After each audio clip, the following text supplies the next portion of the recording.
पिता की हत्या योगी आदित्यनाथ के कार्यकाल में हुई। 7 सालों में अगर तमाम शिकायतें किया होगा तो आपने योगी आदित्यनाथ से किया होगा।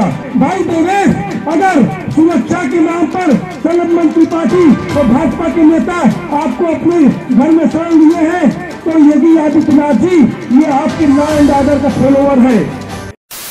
आज यादव महापंचायत को बुलाने वाले यादव सेना के राष्ट्रीय अध्यक्ष सुकुमार भाई, हमारे बीच में हाई कोर्ट के महाधिवक्ता रह चुके राज बहादुर जी और साथियों, आज ये महापंचायत जो बुलाई गई है और जिस दौर में बुलाई गई है, ये एक ऐतिहासिक कदम है।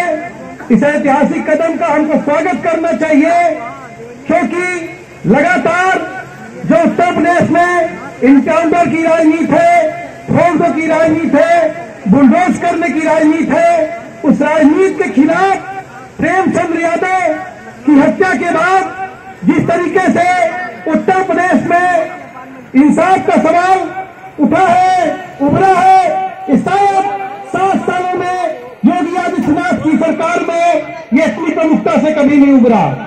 आपको मालूम होना चाहिए कि उत्तर प्रदेश में जो ये प्रेमचंद यादव की जब घटना होती है, हत्या होती है और उसके बाद 4-5 और ब्राह्मण समाज के लोगों की हत्या होती है और सत्य प्रकाश दुबे का बेटा क्या कहता है? देवेश ये कहता है कि उनका इनकाउंटर करिए, उनका घर बुलडोज करिए, ये हमारे साथ इंसाफ होगा। क्या इनकाउंटर करना, बुलडोज करना ही इंसाफ होता है? इन 7 सालों में योगी आदित्यनाथ की सरकार ने इंसाफ का मायने इनकाउंटर और बुलडोज करना कर दिया। आज उत्तर प्रदेश में 190 लोगों का इनकाउंटर हुआ है इन 7 सालों में। 5,990 लोगों के पैरों में गोलियां मारी गई हैं। ये आंकड़े अगर इनकी जातियों को आप देख लेंगे, इनको धर्मों को देख लेंगे तो ये सभी के सभी दलित ओबीसी माइनॉरिटी के लोग हैं। और यही योगी आदित्यनाथ यही बोलते थे ना, एक के बदले 10 को मारो, यही बोलते थे ना, ठोक दो, यही बोलते थे ना, राम नाम सत्य, और यही बोलते थे फैसला ऑन द स्पॉट। ये योगी आदित्यनाथ जो आज देवरिया में हुआ है, चाहे प्रेमचंद यादव मारे गए, चाहे ब्राह्मण समाज के लोग मारे गए, ये योगी आदित्यनाथ की ठोक दो फैसला ऑन द स्पॉट की राजनीति का खेल है। और ये खेल यहीं तक नहीं रुकता है। ये चाहते थे कि उत्तर प्रदेश में जाति का संघर्ष हो जाए। ये चाहते थे कि हम इस बुलडोजर को चला करके ये सब पूरा का पूरा जिस तरीके से बिहार में जातिगत जनगणना की आंकड़े आ गए हैं, इन सवालों को हम डाइवर्ट कर दें और इंसाफ की लड़ाई को जाति के संघर्ष की लड़ाई में तब्दील कर दें।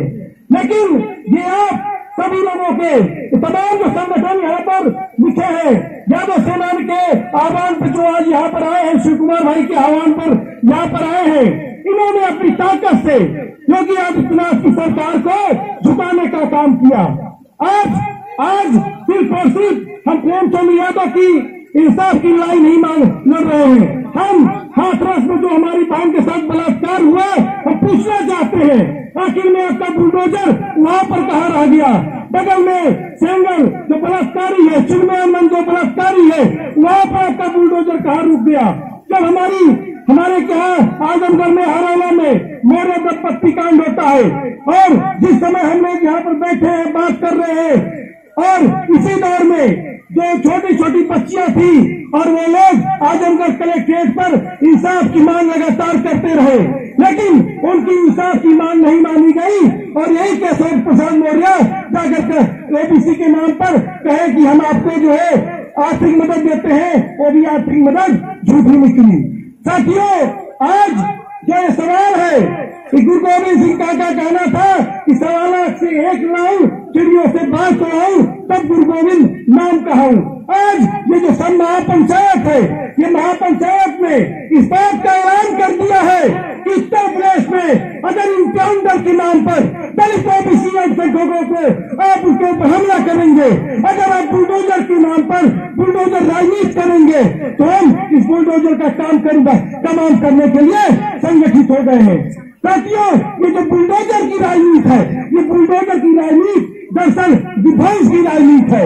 ये विध्वंस की राजनीति आप याद करिए, 92 का वो दौर, ये लोग बाबरी मस्जिद को विध्वंस करके पूरे देश में कत्लेआम मचा दिए। ये लोग जो नफरत की राजनीति करने वाले लोग हैं, आज पूरे उत्तर प्रदेश को कत्लगाह बना दिए हैं। आज योगी आदित्यनाथ, कल कहा उन्होंने कि उत्तर प्रदेश में अपराधियों का खात्मा हो गया है। मैं आपके मन से पंचायत के माध्यम से पूछना चाहता हूं कि योगी आदित्यनाथ जी, अगर उत्तर प्रदेश में अपराधियों का खात्मा हो गया है तो लगातार जो गैंगस्टर गुंडाएं के नाम पर हर दिन हमारे दलित ओबीसी वंचित साथियों को चिरापुतर किया जा रहा है, उनके पैरों में गोलियां मारी जा रही है, वो आखिर में क्यों हो रहा है? सवाल इस बात का है कि आज इस देश में तय करना होगा कि हम नफरत मोहब्बत किसके साथ खड़े हैं और हम लोग मोहब्बत के साथ खड़े हैं। नहीं तो आप बताइए, योगी आदित्यनाथ ने शपथ ली थी, लेकिन वो जाते हैं किस तरीके से इसी लखनऊ में 2019 में, जब इस देश में नागरिकता कानून के नाम पर आदित्यनाथ जाते हैं और कहते हैं कि किसी को बख्शा नहीं जाएगा और प्रेमचंद यादव के घर माफी कराने लगे। क्या यही तब तक तगाजा था? आपको अगर देखना था तो प्रेमचंद यादव के भी बच्चे अनाथ हुए थे और ब्राह्मण परिवार के भी बच्चे अनाथ हुए थे, लेकिन आप नहीं गए। हम पूछना चाहते हैं उस देवेश दुबे से भी कि जो अखिलेश यादव जाते हैं वो कहते हैं कि अखिलेश जिसे हम नहीं मिलना चाहते हैं, हमको जान माल का खतरा है।